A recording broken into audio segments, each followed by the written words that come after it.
8ኛው ሳምንት ሆሳዕና ነው። መዝሙረኛው ቅዱስ ዳዊት አስቀድሞ እንደተነበየው የኢየሩሳሌም ሕዝብ ሁሉ ወደ ከተማይቱ ወጥቶ አቤቱ እባክህ አሁን አድን፣ አቤቱ እባክህ አሁን አቅና እያለ በእግዚአብሔር ስም የሚመጣ ብሩክ ነው ይላል። ጌታችን ኢየሱስ ክርስቶስ ስለ ሰው ሲል ተላልፎ የሚሰጥበት ጊዜ ሲደርስ ወደ ኢየሩሳሌም ሊወጣ ተነሳ። ደብረ ዘይት በሚባል ተራራ አጠገብ ወዳለች ወደ ቤተ ፋጌና ወደ ቢታንያ ጌታችን ኢየሱስ ክርስቶስ በአህያ ውርንጭላ ላይ ተቀምጦ ወደ ኢየሩሳሌም ቀረበ። የሮማውያን ግዛት ያማረራቸው የተስፋይቱ ሀገር ሕዝቦች መሲሁ ወታደር አሰልፎ ከሮማውያን ቅኝ ግዛት ያወጣናል ብለው ጓግተው ይጠብቁ ነበር። የኢየሱስ ክርስቶስ ተአምር የደረሳቸው ድንቅ ሥራውን የሰሙ ከበረከተው ኅብስት የተቋደሱ ፊቱን ማየት የናፈቁ ቃሉን መስማት የጓጉ ሁሉ ወደ ኢየሩሳሌም ሊቀበሉት ወጡ።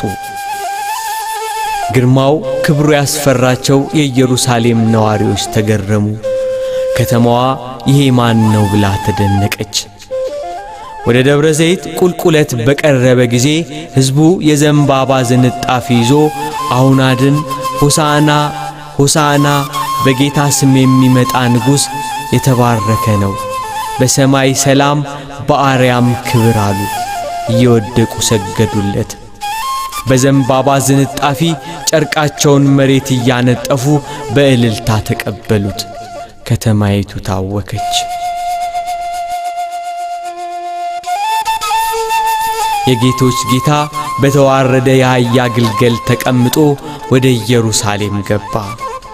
ሕፃናቱ በእግዚአብሔር ስም የሚመጣ ብሩክ ነው፣ አንተ የአማልክት አምላክ የእስራኤልም ንጉሥ እግዚአብሔር ብሩክ ነህ እያሉ እያመሰገኑ ተቀበሉት። ከመድኃኒትነቱ የተነሣ ከቤቱ መሠረት ሳይናወጥ ከልዑል መንበሩ ወርዶ ጸጋና ኃይልን አሳየ። ሆሳዕና በአርያም ሆሳዕና በአርያም ሆሳዕና በአርያም። ወደ ከተማይቱ በር ሲቃረብ ከተማይቱን በሩቅ አይቶ ስለ ከተማይቱ አለቀሰ። ሰላሟን ያላወቀች መድኃኒቷ ከዓይኗ የተሰወረባት ኢየሩሳሌምን አይቶ አለቀሰላት። የመጎብኘትሽን ዘመን የመዳንሽን ምስጢር አላወቅሽምና ብሎ አዘነላት።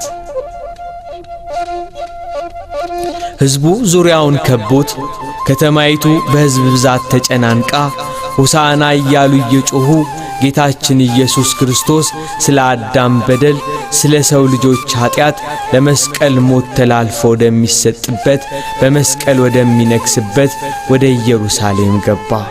ሆሳዕና በአርያም ቅዱስ ዳዊት እንደዘመረ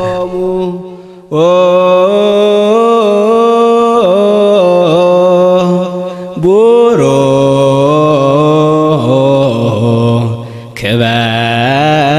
ክበሉ እንዘ ተጸርሁ